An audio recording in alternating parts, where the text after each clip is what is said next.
Hi லக்கிட்டீஸ், இன்றைக்கி நம்ம டேயோட எஃப்எஃப்னா my rugged husband episode 38 தான் பார்க்க போகிறோம். ஸோ வீடியோக்குள்ளே போகிறதுக்கு முன்னாடி நிறைய பேர் கேட்டிருந்தீங்கடா, டேவை இப்போ லவர் பாயாக காட்ட போகிறீங்க, டேவும் ஒயனும் எப்போ காதல் மொழிகள் பேச போகிறாங்க அப்படின்லாம். ஆக்சுவலி டேக்கு வந்து ஒரு சீரியஸான பாஸ்ட் இருக்குது, அதனால தான் இப்படி வந்து பொண்ணுங்களை அடக்கி வைக்கணும் அப்படின்ற மாதிரி அவனும் நினைக்கிறான். அவனுக்கு ஒரு விஷயத்தில் பயம் இருக்கும், அதனால தான் உங்களை வந்து காம்பவுண்டை விட்டு வெளியில் வரக்கூடாது, ஐ மீன் வர விட மாட்டேங்கிறான். அண்ட் ஆல்சோ தியா அண்ட் ஜிமின் அவங்களோட லவ் ஸ்டோரியும் கொஞ்சம் நல்லாயிருக்கும்.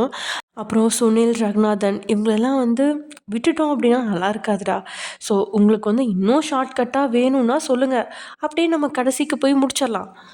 இல்லை எலாபரேட்டாக எங்களுக்கு கதை சொல்லுங்கள் அப்படின்னிங்கன்னா கிட்டத்தட்ட எனக்கு தெரிஞ்சு இது வந்து 100 எபிசோட்ஸ் வரைக்கும் போகும். பொறுமையாக காத்திருந்திங்கன்னா இதோட இதே தனி ஸ்டோரி வந்து பயங்கரமாக இருக்கும், நல்லா என்ஜாய் பண்ணலாம். பட் கொஞ்சம் ரகடாக தான் இருக்கும், பேரே ரகடு தானே, அப்போ ரகடாக தான் இருக்கும். இந்த ரகடு பாயை லவர் பாயாக மாற்றுறதுக்கு ரொம்பவே லேட் ஆகும் இல்லையா? இப்போ நம்மளே மேரேஜ் ஆச்சு, ஒரு அரேஞ்ச் மேரேஜ்னு வச்சுக்கோங்க. லவ் மேரேஜாக இருந்தாலுமே கூட ஃபோனில் பேசிக்கிறது, ஐ மீன் காலேஜோ ஒர்க்லேயோ அதில் பார்த்துக்கிறது வேறு. ஆனால் ஒரே வீட்டில் ஒன்றா இருக்கிறதுங்கிறது வேற இல்லை. ஒருத்தருக்கு ஒருத்தர் சின்ன சின்ன பழக்க வழக்கங்களில் இல்லை வேறு ஏதாவது ஒரு செயல்களில் வந்து கான்ஸ்பிரன்சி இருக்க தானே செய்யும். ஸோ எந்த நேரத்தில் உங்களோட மைண்ட் செட் எப்படி இருக்கும், அவங்களோட மைண்ட் செட் எப்படி இருக்கும், ஆப்போசிட் ஸ்பவுஸோடது, அந்த மாதிரி யோசித்து நீங்கள் வந்து முடிவெடுக்கிற அளவுக்கு நீங்கள் வரீங்க அப்படின்னா அட்லீஸ்ட் ஒரு மேரேஜ் ஆகி ஒரு 6 to 12 மந்த்ஸாவது ஆகணும்ல.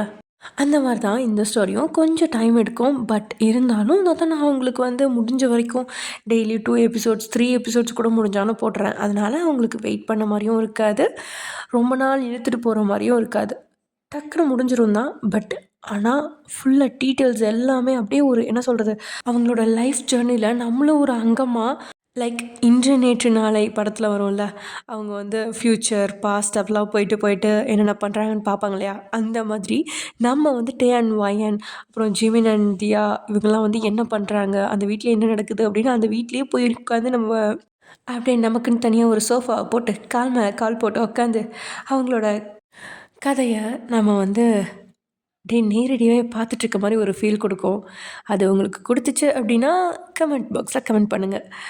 ஆக்சுவலி அப்படி ஒரு ஃபீல் இருக்கிறனால தான் நீங்கள் இவ்வளோ தூரம் வந்து அதுக்கு என்ன சொல்கிறது, ஸ்டோரி நெக்ஸ்ட்டு ஸ்டோரி நெக்ஸ்ட்டு ஸ்டோரின்னு கேட்குறீங்க அப்படின்றது எனக்கும் புரியுது.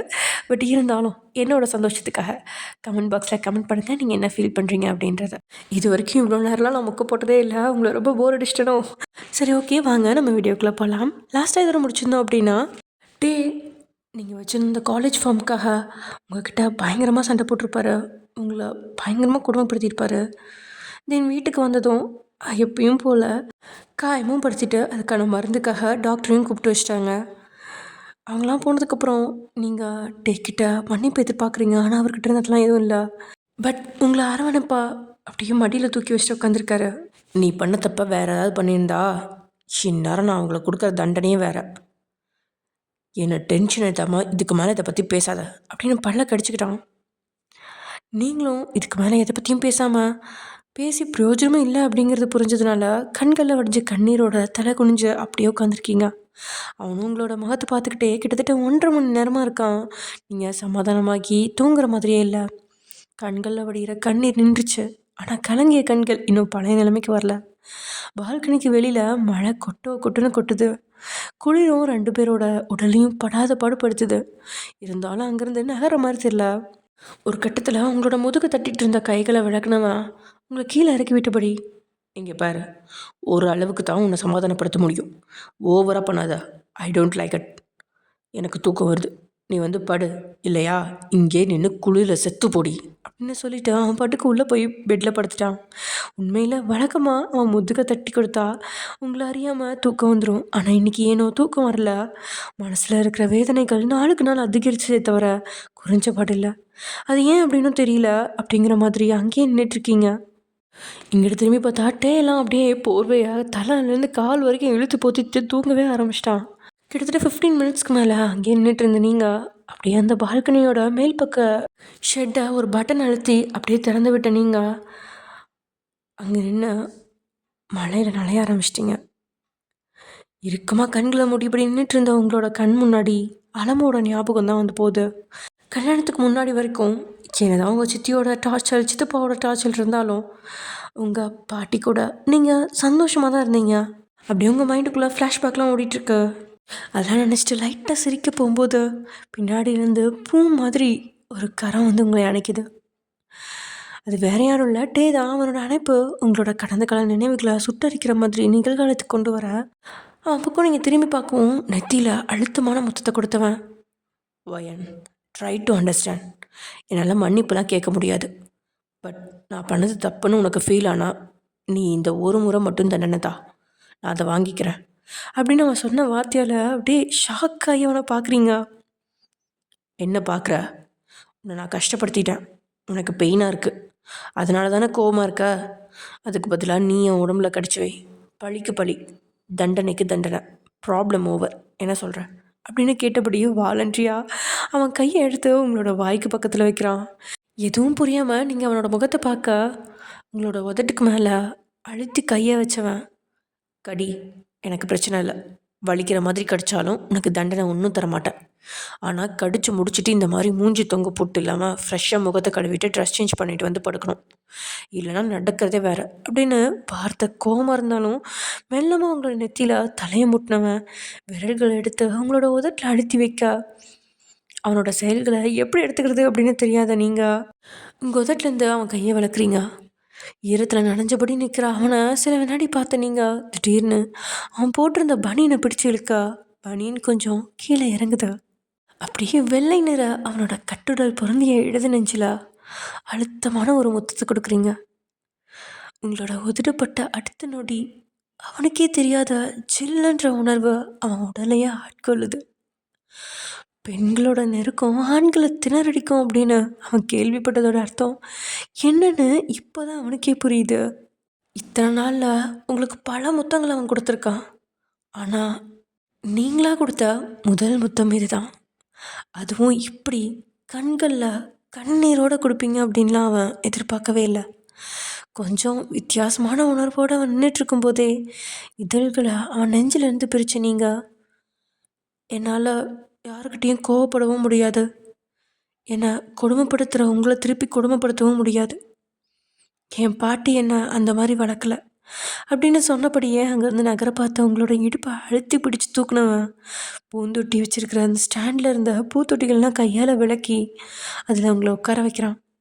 உங்களோட விழிகளை இமை விளக்காமல் பார்த்தவன் உங்களோட செவந்த இதில் ஒற்றை விரலால் இழுத்து நீவியபடி அப்படியே உதட்ட கவ்வ இதில் நெருங்கவும் பயத்தில் கொஞ்சம் நீங்கள் பின்னோக்கி விலகுறீங்க. உங்களோட விலகல் உங்களுக்கு முத்தத்தில் விருப்பம் இல்லை அப்படின்னு சொல்லிடுச்சு. அவன் நெருங்கி வரும்போது விலகி போனால் நிச்சயம் தண்டனையாக வலுக்கட்டாயமான முத்தத்தை கொடுத்துருப்பான். ஆனால் நீங்கள் கொடுத்த முத்தமும் உங்களோட வார்த்தையும் ஏதோ வகையில் உள்ளுக்குள்ளே ஒரு குற்ற உணர்ச்சியை ஏற்படுத்துனதுனால ஒரு நொடி உங்களையே பார்க்குறான். மழையில் நனைஞ்ச சேலை உடலை ஒட்டி மறைச்ச பாகங்களோட அளவை அவன் கண்களுக்கு சொல்லி கொடுத்துட்ருக்கா. மனம் லேசாக தடுமாறுது, உங்களை எடுத்துக்க தோண்டுது. இருந்தாலும் 2 நாளைக்கு அப்புறம் தான் உங்களை முழுசாக எடுத்துக்கணும், வாழ்க்கையை தொடரணும் அப்படிங்கிற முடிவோடு இருந்ததால் கொஞ்சம் விலகினவன். இன்னொரு முறை படிக்க போகணும்னு ஆசைப்படாதா, நான் இந்த ஜென்மத்தில் உன்னை படிக்க அனுப்ப மாட்டேன். ஏன்னா நீ எனக்கானவ, என்கிட்ட மட்டும்தான் இருக்கணும், என்னை விட்டு துளியும் நீ விலகி போகக்கூடாது. ஸோ நீயும் உன் ஆசையை எரிச்சிடு, சரியா? ஃபைனலி இதுக்கு மேலே என்னால் விளக்கம் சொல்ல முடியாது, ட்ரெஸ் சேஞ்ச் பண்ணிவிட்டு படுத்து தூங்கு அப்படின்னு சொல்லிவிட்டு உங்களை டேபிள்லேருந்து இறக்கி விடா. டேயோட வார்த்தையை விட அவன் பார்வை தாறுமாறாக தான் உடல் மேலே இருக்குது. அதை புரிஞ்சுக்கிட்டு அங்கே என்ன ஆபத்து அப்படிங்கிறனால வேகமாக ட்ரெஸ் சேஞ்சிங் ரூமுக்கு போயிடுறீங்க. நீங்கள் ட்ரெஸ் சேஞ்ச் பண்ணிட்டு வந்த உடனே உங்ககிட்ட மருந்து கொடுத்துட்டு போட்டுக்க சொல்லிட்டு அவன் ரூமுக்கு போகிறான். ட்ரெஸ் சேஞ்சிங் ரூமுக்கு வெளியில் வந்தவன் ஃபார்மல் ட்ரெஸ்ஸில் வரான். நீங்கள் புரியாமல் பார்க்க, நான் வெளியே போகிறேன், ரூமுக்குள்ளே இருக்க சிசிடிவி கேமரா ஆனில் இருக்குது, ரூமை விட்டு வெளியே போகிறது வேறு ஏதாவது கேடி வேலை பண்ணுறதுன்னு ஏதாவது பண்ணி என் கையால் அடி வாங்கிக்காம நல்லா தூங்கு அப்படின்னு சொல்லிவிட்டு கையில் வாட்ச் எடுத்து கட்டிக்கிட்டு மொபைலையும் கையில் எடுத்துகிட்டு போகிறதுக்காக கிளம்ப. எங்கே போகிறீங்க அப்படின்னு நீங்கள் கேட்கவும், ஏன் உங்ககிட்ட சொல்லாமல் வெளியே போகக்கூடாதா அப்படின்னு அவன் புருவத்தை உயர்த்த அப்படியே நீங்கள் அமைதியாயிட்டீங்க. இல்லை சும்மா அப்படின்னு பயந்துட்டே சொல்ல. சும்மானா என்னது, என் கூட வெளியே வரியா? ஒருத்தனை சம்பவம் பண்ண தான் போகிறேன். ரத்தம் கதறல் சத்தம் கேட்டுக்கிட்டு அப்படியே காருக்குள்ளே ஜம்முன்னு இருக்கலாம் அப்படின்னுட்டே சாதாரணமாக சொன்னாலும் அவனோட வார்த்தைகளில் அவ்வளோ அழுத்தம் தெரியுது. அவனோட இன்னொரு குணம் உங்களுக்கு தெரியாது. ஆனால் அவன் கூட நீ வெளியே போயிட்டு வாங்கி கட்டிக்க விரும்பாமல் அப்படியே நீங்கள் தலையாட்டவும் கிளம்பிட்டான். நீங்கள் அப்படியே சோகமாக உருவா அப்படியே பெட்டில் படுத்து தூங்கிட்டீங்க. அப்படியே 1/2 மணி நேரம் தாண்ட டேயோட ஃபேக்ட்ரிக்கு பின்னாடி இருக்கிற குடோனில் மயூரி அப்புறம் 2 பாடி கார்ட்ஸ் வந்து காரில் இறங்குறாங்க. என்னாச்சு, திடீர்னு எதுக்கு எங்களை வர சொன்னீங்க அப்படின்னு மயூரி பாடி கார்டு ஒருத்தன்ட்ட கேட்க, உள்ளே போய் பாருமா உனக்கே தெரியும் அப்படின்னு அவன் சோகத்தோடு சொல்லிட்டு இருக்க. மயூரி எதுவுமே புரியாமல் குடோன் பக்கத்தில் போகும்போது யாரோ ஒருத்தனோட பயங்கர அலற சத்தம் கேட்குது. உள்ளே போகணுமா இல்லை வேண்டாமா அப்படின்னு திணறி நின்னாலும் தைரியமாக உள்ளே போனவ அதிர்ச்சியோட வாயடிச்சு நிற்கிறா. ஏன்னா உள்ள டே ஒருத்தனை படாத பாடுபடுத்திட்டு இருக்கான். என்ன வலிக்குதா? இதெல்லாம் ஒரு குழந்தை மேலே கை வைக்கிறதுக்கு முன்னாடி யோசிச்சிருக்கணும். அதுவும் என்னோட ஹோட்டலுக்கு வர கெஸ்ட்டு மேலே கை வைக்கிறியா அப்படின்னு டீ சத்தம் போட்டதுக்கப்புறம் தான் மயூரி கீழே கிடப்பவனோட முகத்தை பார்க்குறா. வேற யாரும் இல்லை, இன்னைக்கு தியா தாறு மரம் அடிச்சு அதே வெயிட்டர் தான். ஏற்கனவே ஓரளவுக்கு தியா நல்லா தான் அடிச்சு தான் போட்டா. ஆனால் டே அவன் பங்குக்கு எதுவும் பண்ண வேண்டாமா என்ன? அதனால அவனை வச்சு செய்கிறான். எவ்வளோ தைரியம் இருந்தால் ஒரு குழந்தை மேலே கை வச்சிருப்ப. உனக்கு தான் கல்யாணம் ஆகி பொண்டாட்டி இருக்காளே, அவன் மேலே கையை வச்சு ஆசை தீர தடவ வேண்டியது தானே. அதுவும் இல்லைன்னா பணத்துக்காக வர பொண்ணுங்க எவ்வளோ இருக்காங்க, அவளுக்கு கூட போக வேண்டியதானே. எதுக்குடா அடுத்த வீட்டு பொண்ணு மேலே கை வச்ச அப்படின்னு சத்தம் போட்டபடியே கிட்டத்தட்ட 10 நிமிஷத்துக்கு மேலே சத்தம் போட்டு அடின்னு அடிச்சு அதுக்கப்புறம் தான் கொஞ்சம் வெறி தீர அங்கேருந்து மயூரிக்கு முன்னாடி வந்து நின்னவனை பார்த்தேன். மயூரிக்கு ஒரு நொடி கலக்கம். யாருக்கும் தெரியாத டேயோட இன்னொரு முகம் இதுதான். யாராவது தப்பு செஞ்சா அவங்களுக்கு அவன் கொடுக்குற தண்டனை மோசமானதாக இருக்கும். ஆஃபீஸ் ஒர்க்கர்ஸ்கிட்ட அவன் வார்த்தைகளால் கேவலப்படுத்துறதெல்லாம் சாதாரணம். மற்றபடி அவன் கொடுக்குற தண்டனை மரண தண்டனை தான். ஆனால் அவன் மரண தண்டனை கொடுக்கணும் அப்படின்னாலே அதற்கேற்ற குற்றம் அவங்க செஞ்சுருந்தா மட்டும்தான். மயூரியை தாண்டி டேயோட இந்த குணம் சுனில் ஜிமின் 2 பேத்துக்குமே தெரியும். என்ன பயப்படுறியா மயூரி அப்படின்னு டீ கேட்க, இல்லை சார் அப்படின்னு மயூரி சொல்ல, இதுக்கெல்லாம் நீ பயப்பட்டா பாடி கார்டாக இருக்க முடியாது. பி ஸ்ட்ராங் ஓகே அப்படின்னு டே சொல்லவும், ஓகே சார் அப்படின்னு மூச்சை இழுத்து விட்டு அவளை சரி செய்கிறா. வெரி குட் அப்படின்னு சொன்னபடியே பேக்கெட்டில் இருந்த மொபைலை எடுத்துட்டே பெட்ரூமில் இருந்த சிசிடிவி கேமராவை தான் செக் பண்ணி பார்க்குறான். பால்கனி கதவு பக்கத்தில் மூளையில் தனிமையில் உட்காந்துருக்குறவங்கள சில நோட்டி பார்க்குறான். மயூரியும் ஓரக்கனால டே எதை பார்க்குறான் அப்படிங்கிறத கவனிச்சிட்டா. அதோட மற்ற பொண்ணுங்களை டே பார்க்குற விதத்துக்கும் உங்களை அவன் பார்க்குற விதத்துக்கும் நிறைய வித்தியாசம் இருக்குது. ஒரு பொண்ணையும் மதிக்க மாட்டான், பெருசாக பேசவும் மாட்டான். பொண்ணுங்க அப்படின்னாலே ஏதோ அலர்ஜி மாதிரி பார்ப்பான். ஆனால் லக்ஷ்மி அப்படி பார்க்க மாட்டான், அவளை தாய் அப்படிங்கிறதுனால. ஆனால் உங்களை அப்படி கிடையாது. அவன் மதிக்கிறானோ இல்லையோ உங்களை மட்டும் அவனோட கண்கள் எப்பயுமே ரசிக்குது. அழுதாலும் சரி சிரித்தாலும் சரி 1000 பொண்ணுங்க இருந்தாலும் சரி அவனோட கண்கள் உங்களை மட்டும்தான் ஏதோ ஒரு ஏக்கத்தோடு பார்க்குது அப்படிங்கிறத மயூரியாலையும் புரிஞ்சுக்க முடியுது. இந்த இடத்துல டேயோட மனநிலையை புரிஞ்சுக்கிட்ட மயூரி ஒரு வேளை ஜிமினை மாதிரி டேயும் மயூரிக்கிட்ட ஃப்ரெண்டாக பழகியிருந்தா ஆறுதலுக்காகவாவது ஏதாவது பேசியிருப்பா. ஆனால் அதுக்கெல்லாம் வாய்ப்பு இல்லையே. இவங்கிட்ட எங்கே பேசுறது அப்படிங்கிற மாதிரி ரியாக்ஷனில் அவள் உட்காந்துருக்கும்போது மொபைலை மடித்து பேக்கெட்டில் வச்சவன் சேர்லேருந்து எழுந்ததோட அங்கேருந்து ஒரு பாடி கார்டை பார்த்து, வழக்கம் போல் ஆக்சிடென்ட் கேஸ்ன்னு செட் பண்ணிடுங்க, நான் கிளம்புறேன் அப்படின்னு சொல்லவும் பாடி கார்டும் சரி அப்படின்னு தலையாட்ட, சீக்கிரமாக வீடு போய் சேர் மயூரி அப்படின்னு அவகிட்ட சொல்லிவிட்டு அவனும் சரி அப்படின்னு தலையாட்ட ஜிமினை தூக்கி தன்னுடைய காரில் படுக்க வச்சவன் அங்கேருந்து கிளம்பிட்டான். ஆக்சுவலி என்ன நடந்திருக்குன்னா, நம்ம ஜிமின் தான் அவங்க அப்பா கூட சண்டை போட்டு கிளப்பில் குடிச்சிட்டு இருப்பான் இல்லையா, மயூரி தான் அவனை காரில் தூக்கி போட்டு இங்கே வந்திருப்பா. இப்போது டே கிட்ட அவனை ஒப்படைச்சிட்டு அவள் கிளம்பிட்டா. இங்கே அடுத்த 1/2 ஹவரில் டே வீட்டுக்கு வந்து ஜிமினோட பெட்ரூமை திறக்க தியா ரூமை அப்படியே குப்பை தொட்டி மாதிரி வச்சுருக்கா. அவன் மட்டும் குப்பரை அடித்து படுத்திருக்கா பெட்டில். இவன் தான் ரூமை குப்பை தொட்டியாக வச்சுருக்கான்னு பார்த்தா அவளும் அதே மாதிரி இருக்கா. ஃப்ரெண்டுக்கும் இதனால தான் கனெக்ஷன் உருவாச்சோ அப்படின்னு புலம்பிக்கிட்டே ஜிம்மினை பெட்டில் படுக்க வைக்கிறான். அந்த பெட்டில் ஒருத்தர் தான் படுக்க முடியும். இருந்தாலும் தியா ஓரமாக படுத்து கிடக்கிறதுனால ஜிமினை ஓரளவுக்கு நல்லாவே படுக்க வச்சிட்டான். அங்கே குமிஞ்சு கிடக்கிற துணிகளுக்கு இடையில எங்கேயோ தேடி ஒரு போர்வை எடுத்தவன் தம்பி மேலே போர்த்தி விட்டு கிளம்பும்போது தான் தியாவோட வயிற்றில் இருக்கிற தம்பியோட சிசுவோட ஞாபகம் வர. அப்புறம் ஏதோ மனசு மாறி பக்கத்தில் கிடந்த தியா மேலேயும் போர்த்தி விட்டுட்டு வரான். போர்வை தான் மேலே பட்ட உடனே அப்படியே திரும்பி சரிஞ்சு படுத்து ஜிமின் பக்கத்தில் நெருங்கி கிடந்து, கிழவி தூங்கு தொந்தரவு பண்ணாத அப்படின்னு சொல்லிக்கிட்டே தூங்குறா. இந்த வார்த்தையை கேட்கும்போது அடிக்கடி நீங்களும் தூக்கத்தில் பாட்டி பாட்டி அப்படின்னு சொல்கிறது அவனுக்கு ஞாபகம் வர அன்றைக்கி கடைசியாக திட்டி கண்ணீரோடு அனுப்புன அலமோட முகம் கண்ணு முன்னாடி வந்து போகுது. அவனுக்கே அவன் சொன்ன வார்த்தைகள் அளவுக்கு அதிகமாக காயப்படுத்தியிருக்கோம் அப்படின்னு தெரியும். இருந்தாலும் யாருக்கிட்டையும் இறங்கி போகக்கூடாது அப்படின்னு தனக்கு தானே கட்டளை இட்டவனா அங்கேருந்து கிளம்பி தன்னோட ரூம்குள்ளே போயிட்டான். இன்னும் தூங்காமல் கிட்டத்தட்ட 1.5 மணி நேரமாக ஒரே பொசிஷனில் உட்காந்துருக்கிறவங்கள பார்க்குறான். ஆனால் நீங்கள் இன்னும் டே கவனிக்கல. டே அப்படியே அலங்காமல் வந்து அந்த கரை பிடிச்ச ட்ரெஸ்லாம் மாற்றிட்டு குளிச்சுட்டு அப்படியே அலங்காமல் ஒரு டம்ளரில் ஏதோ மருந்து போட்டு கலக்கி டீப்பாயில் வச்சுட்டு பால்கனியில் உட்காந்து அவங்கள தூக்கிட்டு உள்ளே வர்றான். அவன் தூக்கினதுக்கப்புறம் தான் தலை நிமிர்ந்து அவனோட முகத்தை நீங்கள் பார்க்க, என்னடி தூங்க சொன்னால் தூங்க மாட்டியா? ரொம்ப தான் உனக்கு கொழுப்பு எகிருது அப்படின்னு அவன் அதட்ட.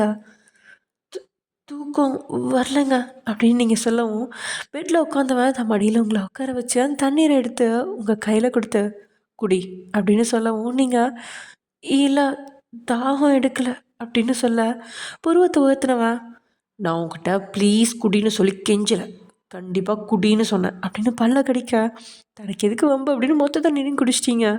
உங்களை தன் நெஞ்சோடு சாய்ச்சவன், இங்கே பாரு ஒயன், புருஷன் பொண்டாட்டினா இந்த மாதிரி பிரச்சனை எல்லாம் வரத்தான் செய்யும்.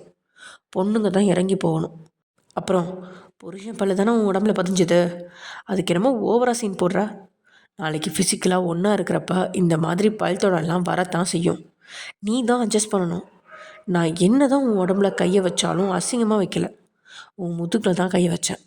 நான் நினச்சா ஃப்ரண்ட் சைடில் எங்கே வேணாலும் வைக்கலாம், பட் நான் அந்த மாதிரி வைக்கல. ஸோ இந்த மாதிரி தூங்காமல் இருந்து ஃபீல் பண்ணுற மாதிரி சீன் போடுற வேலையெல்லாம் என்கிட்ட வச்சுக்காத.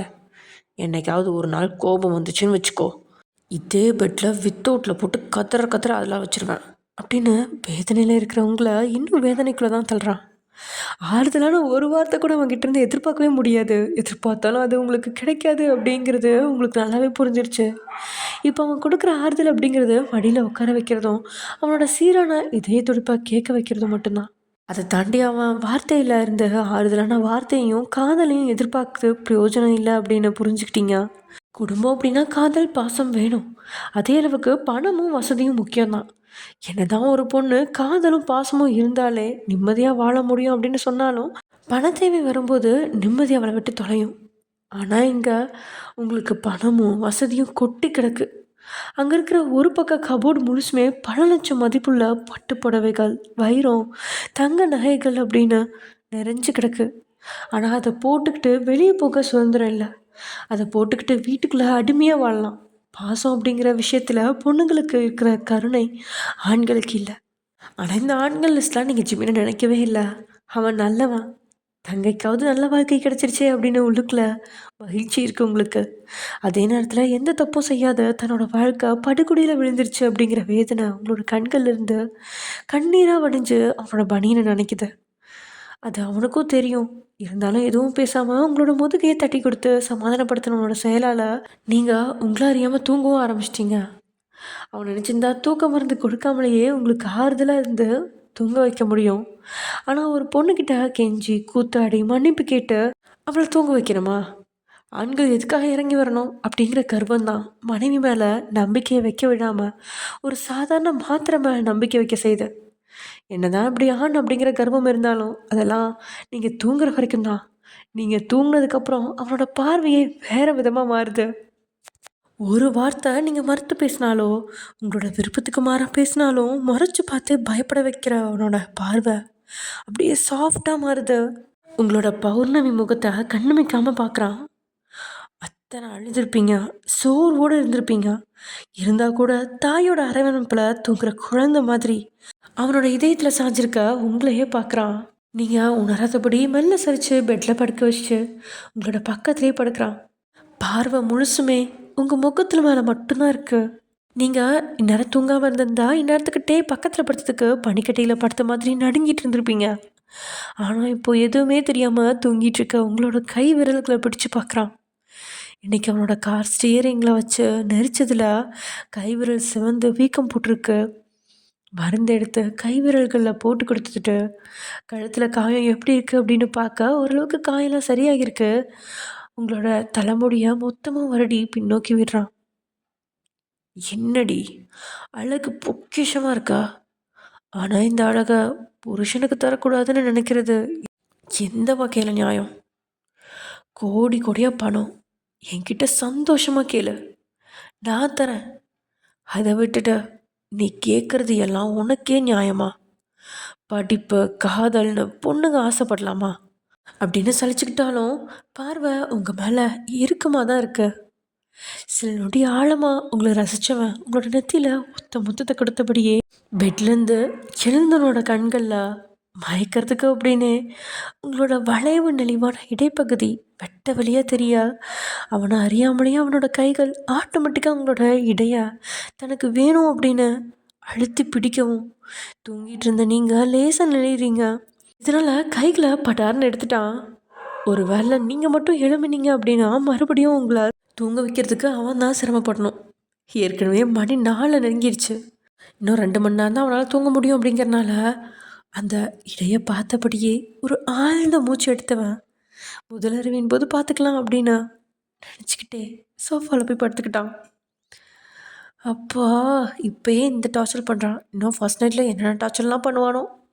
அப்படியே டைம் ஸ்கிப் ஆகுது. 4 மணிக்கு அப்புறம் தூங்கினாலும் சரியாக 6 மணிக்கிட்டே எழுந்துட்டான். ஆனால் நீங்கள் நல்லா தூங்கிட்டுருக்கீங்க. பொதுவாக நீங்கள் தூங்கிட்டு இருந்தீங்கன்னா உங்கள் மேலே ஒரு பக்கெட் ஐஸ் தண்ணி தான் வந்து விழுகும். ஆனால் இன்றைக்கி நீங்கள் சாப்பிட்ட மருந்தோட வீரியம் குறையிறதுக்கு இன்னும் 4 மணி நேரம் ஆகும் அப்படிங்கிறத உணர்ந்தவன் உங்களை தொந்தரவு செய்யாமல் ட்ரெஸ் சேஞ்சிங் ரூமுக்கு போயிட்டு ஜாக்கிங் போகிறதுக்காக வெளியே வர அங்கே கண்ணம்மாவை பார்க்க வயன் வர்றதுக்கு கொஞ்சம் லேட் ஆகும், அதுக்கேற்றபடி வேலை எல்லாத்தையும் முடிச்சிருங்க அப்படின்னு அவன் சொல்ல, ஓகே தம்பி அப்படின்னு சொல்லாட்டே அங்கேருந்து ஜாக்கிங் போயிடுறான். நெஞ்சில் கை வச்சு நிம்மதியாக மூச்சு இழுத்து விட்டுவா. ஐயோ முடியலடா சாமி அப்படின்னு சொல்லிட்டு இப்படி திரும்ப ஜிமினோட பெட்ரூம் கதவு திறந்துருக்கிறத பார்த்து, ஐயோ இந்த பிள்ளைக்கு வேற வேலையே இல்லை, கதவு உடஞ்சி கிடக்கு, இதில் இந்த பிள்ளை வேற கதவை பாப்பப்பான திறந்து வச்சுட்டு காலையில் 8 மணி வரைக்கும் தூங்குவா, வீட்டில் இருக்க ஆம்பளைங்களாம் பார்த்துட்டு என்னைக்கு சண்டை போட போகிறாங்களோ அப்படின்னு நினச்சிட்டு கதவை மூட வந்த கண்ணம்மா உள்ளே பார்த்து காட்சியில் அப்படியே அதிசயிச்சு நிற்கிறா. ஏன்னா பெட்டில் குப்புற ஜிமின் படுத்து கிடக்க அவன் பக்கத்தில் நெருங்கி மல்லாக்கப்படுத்தபடியே காலை தூக்கி அவன் டெக்கியில் போட்டபடியே தியா நல்லா தூங்கிட்டு இருக்கா. ஐயோ 2க்கும் ஒருத்தர் முன்ன பின்ன பழக்கமே இல்லைன்னு நினச்சேன், ஆனால் எனக்கு தெரியாமல் இங்கே பயங்கரமான கனெக்ஷன் ஓடிட்டுருக்கு போல இருக்கே. ஒரு கேமரா ஃபோன் இருந்தால் இந்த மாதிரி அதிசய காட்சியெல்லாம் ஃபோட்டோ எடுத்துருக்கலாமே. அதுக்கு முன்னாடி இதை லக்ஷ்மி அம்மாகிட்ட தான் சொல்லணும் அப்படின்னு கதவை மூடினவன் குடுகுடுன்னு அங்கேருந்து ஓடி சமையல் அறைக்கு ஓடுறா. கண்ணம்மா ஓடுற சத்தத்தில் தொங்கிட்டு இருந்த ஜிமினுக்கு ஏதோ உணர்வு தோண கண்களை திறக்காம, டேய் பார்த்திபா காலை எடுத்துட்டு தள்ளி போடுறா அப்படின்னு உளற, கிளவி அப்படின்னு வணங்கிட்டே தியா சரிஞ்சு இன்னொரு பக்கம் குப்புற விழ 2 பேரும் 2 பக்கமாக தூங்கிட்டு இருக்காங்க. இங்கே கண்ணம்மா லக்ஷ்மியை வழுக்கு டைமாக இழுத்துட்டு வர, மா சும்மா வாங்கம்மா, இது போல் சீன்லாம் நீங்கள் இனிமேல் பார்க்க முடியாது, வாங்க வாங்க அப்படின்னு இழுத்துட்டு போகிறா. அங்கே ஜிமினோட பெட்ரூம்க்கு முன்னாடி நின்றுட்டு, அம்மா நான் 1 2 3 என்னவேன், 3 என்னதுக்கப்புறம் நீங்கள் கதவை திறக்கணும் அப்படின்னு சொல்லி 1 2 3 அப்படின்னு சொல்லி கதவை திறக்கவும் உள்ளேருந்து மின்னல் வேகத்தில் ஓடி வந்து ஜிமின் கண்ணம்மா மேலேயே மோதிடா. இதில் கண்ணம்மா நிலத்தருமாற கீழே விட அவளுக்கு மேலே ஜிமின் விழுந்துட்டான். கண்ணம்மா பார்க்க கொஞ்சம் கொழு கொழுன்னு இருந்ததாலையும் ஒல்லியான ஜிமின் அவன் மேலே விழுந்ததுக்கு ஏதோ பாறாங்களே தன் மேலே விழுந்த மாதிரி நசுங்கிட்டா. தலைமையில பட்டாம்பூச்சி ஈ தேனி அப்படின்னு பல உயிரங்கள் பறக்க கண்களை திறக்க முடியாமல் கண்ணம்மா கிடக்க, ஐயையோ ஏ கண்ணம்மா எந்திரி என்னாச்சு அப்படின்னு அவன் கத்த, எழுந்திரிக்க தம்பி அப்படின்னு கண்ணம்மாவும் ஒரு பக்கம் அழுக, ஒரு நிமிஷம் அப்படின்னு சொல்லிட்டு எந்திரிச்சிட்டு, சரி நீங்கள் என்ன பண்ணுறீங்க இங்கே அப்படின்னு கேட்க, நாங்கள் என்ன பண்ணுறோமோ இல்லையோ நீங்கள் எதுக்கு இப்போ இப்படி ஓடி வந்தீங்க அப்படின்னு கண்ணம்மா கேட்க சுதாரிச்சுட்டு கொண்டபடியே ஒரு முறை உள்ளே இட்டிப்பாக தியா இன்னும் தூங்கிட்டுருக்கா. அது ஒன்றும் இல்லை, நான் எந்த தப்பும் பண்ணலை, அவளை நான் எதுவும் பண்ணலை, தெரியாமல் தான் நான் அப்படின்னு பதட்டினவன் அதுக்கு மேலே திரும்பி கூட பார்க்காம அவசர அவசரமாக அங்கேருந்து கிளம்பி பைக்கில் எங்கேயோ போயிட்டான். கண்ணம்மாவுக்கும் லக்ஷ்மிக்கும் ஒன்றுமே புரியல. ரூம்லேருந்து எட்டி பார்த்தா இடுப்பு வரைக்கும் போர்வை மூடி இருக்கா. தியா நல்லா தூங்கிட்டு இருக்கா. 2 பேருமே அவளை தொந்தரவு செய்யாமல் அங்கேருந்து கிளம்பி அடுத்த நொடி தியா கண்ணை திறக்கிறா. அப்படியே புரண்டு படுத்தபடி ஜிமின் படுத்து கிடந்த இடத்த பார்க்குறா. நைட்டு தன்னோட அருகில் ஜிம்னை படுக்க வச்ச 1/2 மணி நேரத்தில் அவள் தூக்கத்துலேருந்து விழிச்சதோட அவனை பார்த்துட்டா. முதல்ல பயப்பட்டாதான், அவனை பெட்லேருந்து கீழே தள்ளி விட தான் முயற்சிச்சான். ஆனால் அவன் பார்க்க ஒல்லியாக இருந்தாலும் தேகம் பலமாக இருந்ததால் அவளால் அசால்ட்டாக கீழே சாய்க்க முடியல. பேசாமல் எழுந்து கீழே படுத்துக்கலாம் அப்படின்னு அவள் எழும்பும்போது பட்டார்னு அவள் கையை பிடிச்சபடி கண்களை திறந்த ஜிமின் போதையில் கண்ணெல்லாம் சிவந்து போயிருக்க. மயூரி, அவன் ரொம்ப நல்லவன்டி, அவனை ஏமாத்தாத.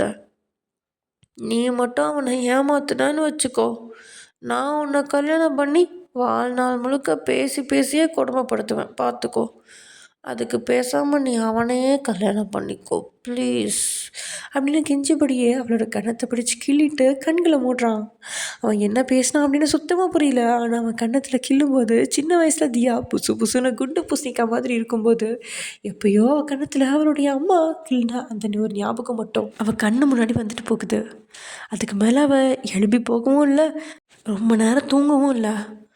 அவன் ஒரு வேளை குடிபோதில் ஏதாவது தப்பாக நடந்துக்குவானோ அப்படின்னு தான் யோசிச்சா. ஆனால் விரல் கூட அவன் மேலே தெரியல. ஒரு கட்டத்தில் அவன் எப்படியும் தான் பக்கம் நெருங்க மாட்டான் அப்படிங்கிறத புரிஞ்சுக்கிட்டவ அதோட 2 நாட்களாக வீட்டில் தனிமையில் படுக்க அவளுக்கு தூக்கமே வரல. இன்றைக்கி துணைக்கு ஒருத்தன் இருக்கும்போது அவனை தன்னுடைய 3 நண்பர்களில் ஒருத்தனை நினச்சிக்கிட்டு காலை தூக்கி அவன் மேலேயே போட்டவ நல்லா தூங்கிட்டு இருக்கா. அதோட காலையில் நினச்ச ஜிமின் தியா பக்கத்தில் தூங்கிட்டு இருக்கான் அப்படிங்கிறத நினச்சி தான் பயந்து எழுந்து ஓடினான். இது தியாவுக்கும் தெரியும் தான். அவன் நினச்சிருந்தா அதை வச்சு சண்டை போட்டிருக்கலாம். ஆனால் அவனோட குணம் தப்பாக அவளுக்கு தோணாததுனால அவளும் பெருசாக எடுத்துக்கல. அதே சமயம் நீங்கள் காலையில் லேட்டாக இருந்துச்சு குளிச்சு முடிச்சு வெளில வர மணி 8:45 ஆயிடுச்சு. அப்பையும் அவன் சோஃபாவில் தான் இருந்தான். வழக்கமாக 8:30 மணிக்கெலாம் சாப்பிட்டுட்டு 9 மணிக்கெலாம் ஆஃபீஸ்க்கு கிளம்பி வைப்பான். இன்றைக்கி கோட் ஷூட் போட்டு தயாராக இருந்தாலும் ஆஃபீஸ்க்கு போகாமல் உட்காந்துருக்குறானே அப்படின்னு உள்ளுக்குள்ளே உங்களுக்கு பதட்டம் வருது. ஆனால் காட்டிக்காமல் நைஸாக நீங்கள் அங்கேருந்து நகர எங்கே போகிற அப்படின்ட்டே குரல் கொடுக்க திரும்பி பார்த்த நீங்கள் அது சமையல் பண்ண அப்படின்னு சொல்லும்போதே அங்கே எல்லா மழையும் முடிஞ்சதுக்கப்புறம் கடைசியாக போய் ஃபுட்டை டேஸ்ட் பண்ண போறியா, இங்கே வாடி என் முன்னாடி வந்து நில்லு அப்படின்னு சொல்லி சோஃபாலேருந்து எழுந்துட்டான். அவனோட முகத்தையும் பார்வையும் பார்க்குற அளவுக்கு தைரியம் இல்லாத நீங்கள் தலை குனிஞ்சு நிற்க உங்களோட தாடையில் கை வச்சு உங்களை நிமித்தி ஒழுங்காக ட்ரெஸ் பண்ண தெரியாதா, எப்போ பார்த்தாலும் இடுப்பை அவனுக்கு அது காட்டிக்கிட்டு இருக்க அப்படின்ட்டே சொன்ன வார்த்தையால் படப்படன்னு கையை இடுப்பில் வச்சு சிலையை சரி செய்கிறீங்க. அது கவனிக்கலைங்க அப்படின்னு சொல்ல, நீ கவனிக்கலைனாலும் நான் நல்லா பார்த்துட்டேன். இடுப்பில் இருக்க மச்சம் நல்லா தான் இருக்குது, சும்மா இல்லடி. உலகத்துலேயே ரொம்ப காமாக ட்ரெஸ்ஸு சேலைன்னு தான் சொல்லுவாங்க. அது ஏன்னு இப்போ தான் புரியுது. ஆனால் என்ன, உன்னை முழுசாக எனக்கு தர உனக்கு கசக்குது. என்னைக்கு தான் தொட்டு என்ஜாய் பண்ண போகிறேனோ அப்படின்னு அவனோட வர்ணிப்பு வார்த்தைகள் காலையிலேயே இருந்த உங்களோட நல்ல மூட மொத்தத்தையும் உடைச்சி ஏதோ ஒரு வெறுமைக்குள்ள தள்ளுது. இருந்தாலும் காட்டிக்க வந்துட்டுருக்கீங்க. என்னதான் அவன் வர்ணிப்பு கவிஞன் வர்ணிப்பை விட பயங்கரமாக இருந்தாலும் அதை நீங்கள் ரசிக்கலை அப்படிங்கிறது அவனுக்கே ஒரு கட்டத்தில் புரிஞ்சிருச்சு.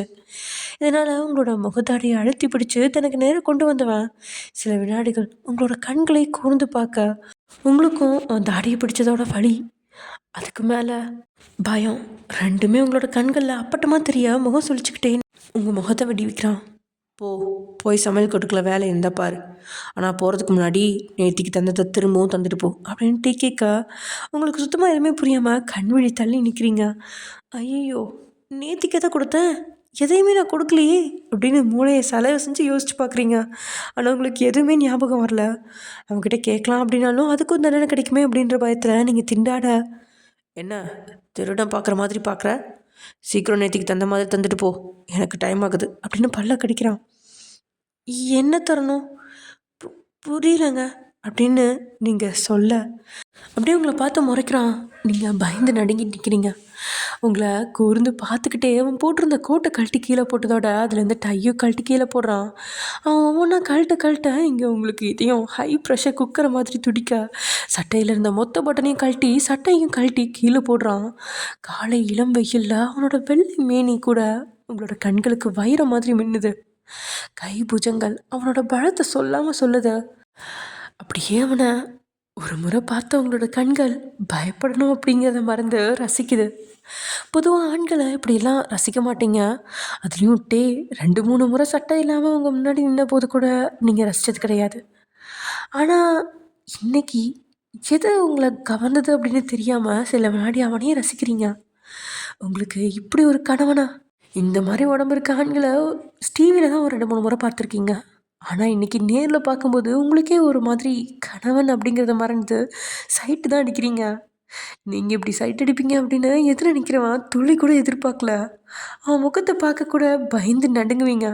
ஆனால் இன்னைக்கு தன்னிலை மறந்து இமை விலகாமல் அவனையே பார்த்துட்ருக்கீங்க. அதுவும் உங்களோட நெஞ்சுக்கூடு மேலேறி கீழே இறங்குற அளவுக்கு மூச்சு காற்று பலமானதாக இருக்கா? உங்களோட பார்வையை பார்த்தவனுக்கு முதல்ல ஆண்களுக்கும் கூச்சம் வருமா அப்படிங்கிற மாதிரி தான் உணர்ந்தான். இருந்தாலும் உங்களோட உடலை மறைக்கவும் இல்லை, உங்களோட ரசனையான பார்வையாக தடுக்கவும் இல்லை. கிட்டத்தட்ட 2 நிமிடத்துக்கு மேலே சைட் அடித்த நீங்கள் ஏதோ ஒரு உணர்வுகளை எதிர்த்து அவனோட முகத்தை பார்க்குறீங்க. டேயோட பார்வையோ உங்களோட முகத்தை பார்த்துக்கிட்டு இருக்கா. திடுக்கிட்டு பிரம்மையிலேருந்து வெளியே வர்றீங்க. பார்வையை திடீர்னு அவன் பக்கத்துலேருந்து திருப்பி வேற எங்கேயோ பார்க்குற மாதிரி கேஷுவலாக நிற்க முயற்சிக்கிறீங்க. நீங்கள் தன்னை ரசிக்கிற போது அவனுக்கு அவ்வளோ மகிழ்ச்சியாக இருந்துச்சு. உங்களுக்காக இந்த கட்டுடலை இன்னும் பராமரிக்கணும் அப்படின்னு நினைக்கிறான். இப்போது நீங்கள் உங்களோட பார்வையை வேறு பக்கமாக திருப்பும்போது கொஞ்சம் பாரமாக இருக்குது. உங்களோட முகத்தாடையை பிடிச்சு தான் பக்கம் திருப்பினவன், ஏன் பார்க்க மாட்டேங்கிற, பிடிக்கலையா அப்படின்னு கேட்க சைட் அடித்து அப்பட்டமாக மாட்டிக்கிட்டதே பெரிய விஷயம். இதில் கேள்வி வேறு கேட்குறானே அப்படிங்கிற மாதிரி இல்லை அப்படின்னு தலையாட்டுறீங்க.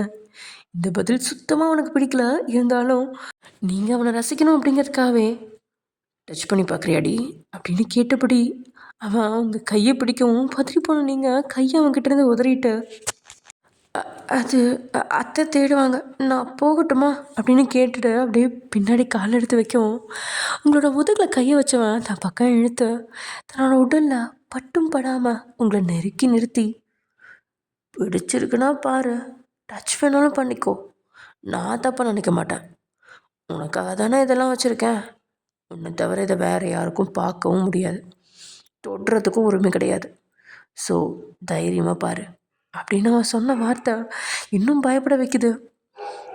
இல்லை வேண்டாம், நான் பார்க்கல, எனக்கு எதையும் தொட விருப்பம் இல்லை, என்னை விடுங்க அப்படின்னு சொல்லிட்டு நீங்கள் நகர பார்க்க இங்கே டேக்கோ தான் மனைவி தன்னை ரசிக்கும்போது அவனுக்கும் அவ்வளோ மகிழ்ச்சி. ஆனால் இப்போது அவன் வேண்டாம் அப்படின்னு மறுக்கும்போது ஒரு சின்ன முகசுளிப்பு இருக்குது.